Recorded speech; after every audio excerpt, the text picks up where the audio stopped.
Vamos para o nosso testemunho. E hoje nós temos aqui o nosso quadro Testemunho que Inspira. E eu tenho aqui comigo um amigo, um parceiro de ministério de longas datas, que é o pastor Cleiton. Hoje, um grande homem de Deus, né? Que tem sido uma bênção para nós ali na igreja, mas nem sempre foi assim, né? E ele vai estar compartilhando conosco um pouquinho da sua história. Pastor Cleiton, conta para nós um pouquinho como que foi seu passado. Hoje o povo vê você lá na igreja dançando, sim, pregando, né? Mas como que foi seu passado? Olha só, falar do meu passado, se eu fosse falar tudo, nós íamos demorar um bom tempo aqui. Mas vamos resumir, né? Eu sou filho mais velho, né, de Dona Anita, do seu Custódio, são os meus pais. E desde pequeno, a gente como pessoa, a gente tem sonhos, tem projetos, a gente estipula isso para a vida. E nós viemos de uma família muito simples, né? Meu pai e minha mãe sempre batalhou muito para trazer o sustento, para dar o sustento para os filhos. E como eu sou o mais velho, desde pequeno, eu senti no coração de estar ajudando, fazendo alguma coisa. Eu lembro que com 12 anos de idade, eu já tive a minha atividade, né, profissional, podemos dizer assim, que foi engraxar sapato no centro da cidade. Minha mãe deixou eu ir e eu falei para o meu avô fazer uma caixa de engraxate para mim. E eu peguei essa caixa e desci para o centro, para o quê? Para trabalhar. Então, assim, não era fácil naqueles dias, naqueles tempos.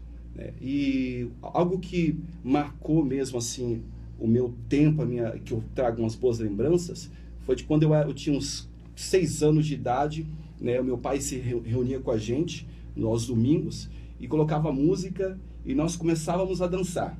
Ele dançava... Esse negócio de dança, então, ele começava a dançar, ele dançava o samba, e eu ali visualizava aquele samba, e dentro de mim eu falava assim, eu quero dançar aqui igual ao meu pai. E eu cresci com aquela questão da dança dentro de mim. Aos 8 anos, 9 anos, eu conheci pela TV o chamado tão grande Michael Jackson, foi que me inspirou, né? E eu visualizando aquilo, deslumbrando aquilo, eu falei assim, um dia eu quero dançar que nem o Michael Jackson.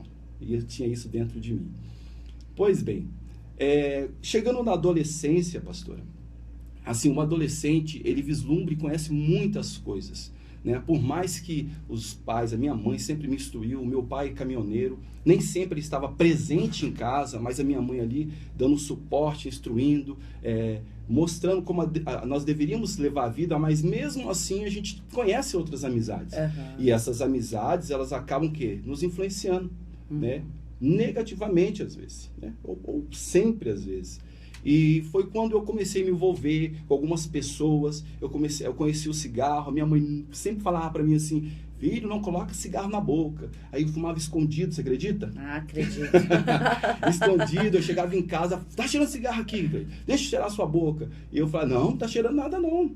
E assim, eu tentava esconder algo que estava me prejudicando. Não somente isso, mas também eu conheci o álcool e outras coisas mais que os adolescentes e a juventude de hoje está, né, de repente aí se afundando. E foi que eu entrei. Você foi um cara envolvido então com a balada, com a night mesmo, sim, com essas coisas, né? Sim, isso aí com a bagunça vezes. Da noite. Sim, muitas vezes, né? Como eu dançava, onde eu chegava eu dançava, então eu chamava atenção, então eu sempre estava no meio do pessoal, eu ia em clubes. Era festa. Festa, né? No meu bairro sempre tinha tal chamada discoteca, eles faziam som nas casas, e um chamava o outro, nós íamos para lá, dançar. A época do passinho? Do passinho, né? Naquela época lá dos passinhos, né? Então, do pompetê? Do Tecnotronic. Pompetê. Essa época aí mesmo. E o que ocorre? E com tudo isso, né? Assim, eu comecei a viver uma vida, né? Eu não conhecia Deus, mas as coisas não estavam muito boas dentro de mim. Né? Aí eu conheci uma pessoa. Ô pastor, antes de você falar dessa pessoa, uma vez você contou uma história, disse que você era conhecido como Iceman, o homem do gelo. Por que isso? Iceman, eu fazia parte de uma banda de rap chamada Ideologia Rap. Essa banda, né, nós apresentamos muito em todo o Mato Grosso do Sul. E todo MC, que é o mestre de cerimônia, ele tem que ter um nome de rua. E eu não tinha nome de rua.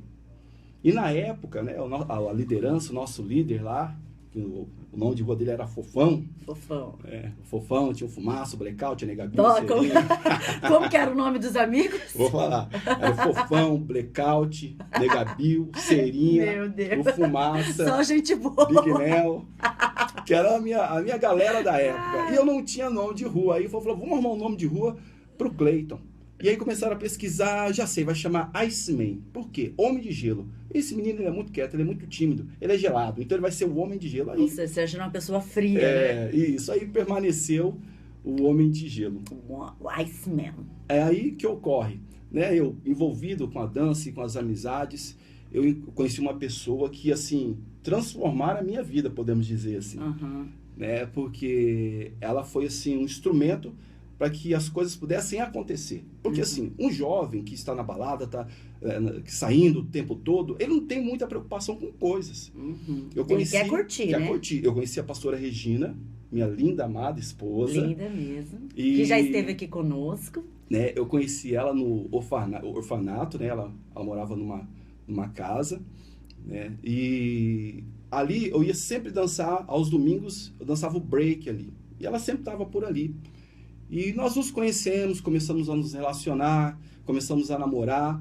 E aí um belo dia, resumindo, ela sempre ia na minha casa, ela falou assim, eu vou na minha casa, eu vou buscar minhas coisas. Eu falei, tá doida? Eu vou buscar minhas coisas. Ela estava morando com o irmão, ela saiu do educandário, né? Uhum. Do instituto, e foi morar com o irmão. E ela disse assim, eu vou buscar as minhas coisas. Tipo, vamos casar. Vamos casar. Vamos morar junto aos trapos. Sem instrução nenhuma, sem... Quantos anos você tinha nessa época? Sem condição nenhuma, eu tinha 17 anos. Meu Deus! E a pastora? Ela tinha essa faixa também. Ela tinha, não, na verdade, ela tinha 17, eu tinha 18 anos. Isso. 2 bebês. E aí que ocorre, né? Ela foi realmente, eu saí para ensaio, né? E quando eu retornei, ela estava na minha casa com as malas prontas. Jesus. Tudo preparado. Aí eu olhei para aquilo e a minha mãe me disse, eu não esqueço disso, ela falou assim, Cleiton, você vai cuidar da filha dos outros, viu? Não mandei você tirar a filha. Ele falou desse jeito, você vai cuidar. Eu falei, olha só, a responsa, o que me aconteceu. Mas enfim. Você gostava dela, né?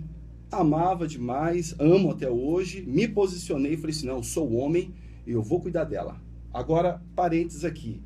Nós fomos morar na casa da minha mãe, que já era pequena, era micro. Então, nós dormíamos num cômodo muito pequeno. Era uma cama beliche e dormia lá as minhas irmãs, 3 irmãs e o meu irmão. Num quarto só. Meu Deus. Era a nossa casa. Olha a condição e a situação. E eu sentia necessidade... Apesar que a pastora Regina já estava acostumada com isso, né? Já estava. Mas estávamos ali no meio que constrangedor, né? Tirando a paz... Né, da minha família. Mas minha mãe sempre me dando um apoio e cuidando da gente. Eu consegui uma forma de arrumar uma casa, aluguei uma casa pequena, eu não tinha móvel nenhum e, para graça de Deus, eu trabalhava numa empresa e uma pessoa foi embora e me vendeu todos os móveis. Olha só. E eu coloquei esses móveis na casa e ali eu comecei a minha vida de homem, né, sacerdote, que não foi fácil. E ainda não conhecia Jesus, né? Não conhecia Jesus. Logo veio a Joyce, a minha caçula. Porque você foi pai, se tornou pai bem cedo, né, pastor? Muito cedo, né? Sem instrução nenhuma. Veio a Joyce, é aí que começou a dificuldade. Porque imagina, eu não tinha nenhuma responsabilidade, agora casado com criança. E houve uma tribulação em mim, porque eu não sabia como lidar com algumas situações. Aí eu tentava conciliar minhas amizades seculares, a minha amizade, né, com os meus colegas, com a minha família, e começou a chocar. Começou a dar problema, porque eu estava na lanchonete, ia para casa, deixar minha família sozinha, e a dança virou um rolo, e nós começamos a ter atrito de relacionamento. Foi quando eu conheci uma pessoa num trabalho, né, numa empresa que eu trabalhei, que ela me convidou para conhecer a igreja. Quem que era? Era o Juliano, né? O meu amigo Juliano, louvo a Deus pela vida dele, foi um anjo de Deus que me conduziu, né, para a igreja. Mas assim, antes disso, a minha mãe já tinha se convertido e ela orava já pela família, né, sempre orando. Mas assim, eu com o coração muito fechado, porque eu não gostava de igreja, eu não gostava de pastor, porque as pessoas têm uma visão... resistência, né? Eu era um desses, né? E olha o que aconteceu, Olha me tornei um pastor. E assim... eu aceitei o convite, e pastora, quando eu coloquei os pés na igreja, eu fui tremendamente impactado.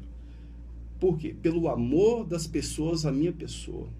As pessoas me abraçavam, as pessoas se expressavam com carinho, dizendo que me amava. Eu até recebi um beijo na época. Eu achei muito estranho, porque quem me beijou não foi... Um homem foi te um beijou. homem me beijou, né? O grande pastor Clodoilson me beijou. Eu acho que ele nem lembra disso. E ele disse assim, filho... Beijou o Ice Nós mesmo. te amamos. O homem de gelo foi beijado. Isso marcou a minha vida. Dali então, começou um processo de cuidado das pessoas com a minha família, com a minha casa. A igreja me abraçou. Aí você foi pro encontro, né? Fui pro encontro, né? Fiz o pré, fui pro encontro, fiz o pós, entrei na escola de líderes, enfim.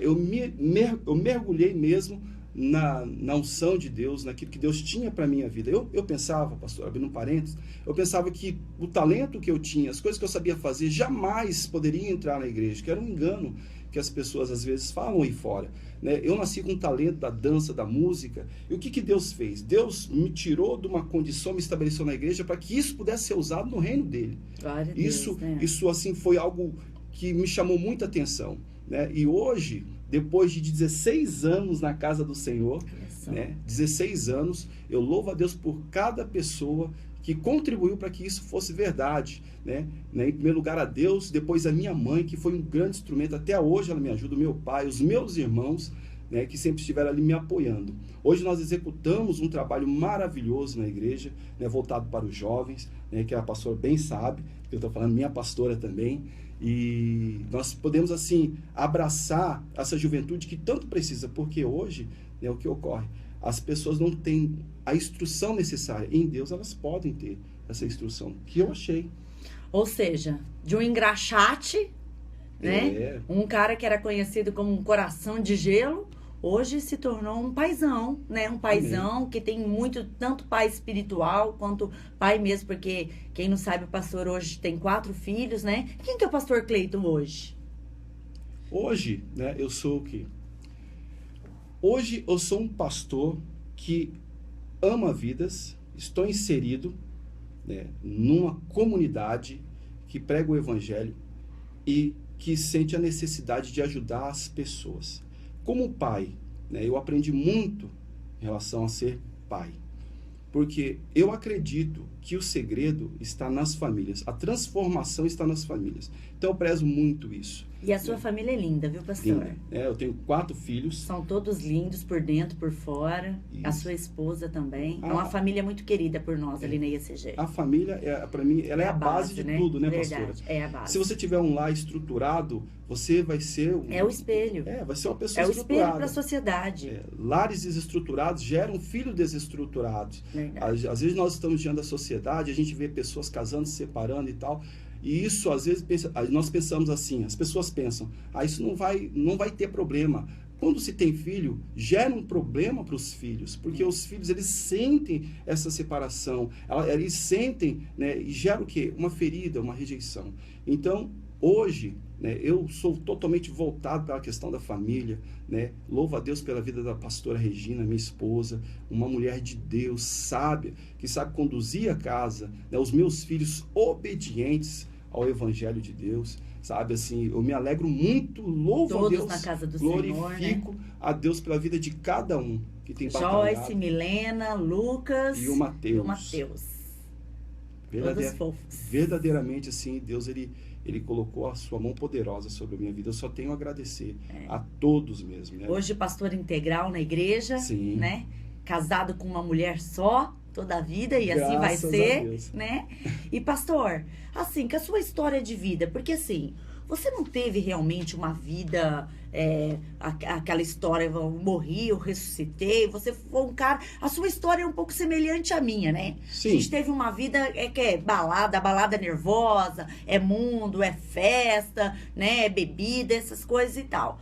Mas assim, com a sua história de vida, o que você tem para... O que você gostaria de deixar aqui para os nossos queridos ouvintes? Assim, você é uma pessoa completamente talentosa e tal, e trouxe tudo isso de uma forma transformada para a obra de Deus, né? O que você teria para dizer para nós com toda a sua história de vida?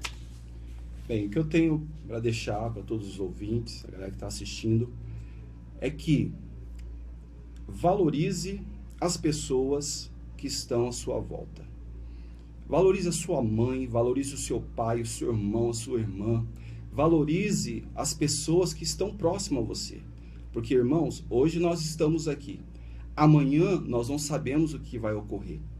Deus, ele se manifesta na terra através das pessoas. Quando você fala algo, quando você se expressa com uma atitude, você está levando um benefício para as pessoas. Né? E isso é amor, é atitude, é você fazer algo por alguém, que foi que fizeram comigo, que foi que fazem comigo. Então, o que eu quero deixar para todos, valorize a pessoa que está do seu lado. Ame as pessoas com atitude, não somente de palavras, mas com atitudes verdadeiras. Que eu tenho certeza que isso vai gerar uma transformação na sua vida, vai gerar uma transformação na sociedade, em nome de Jesus.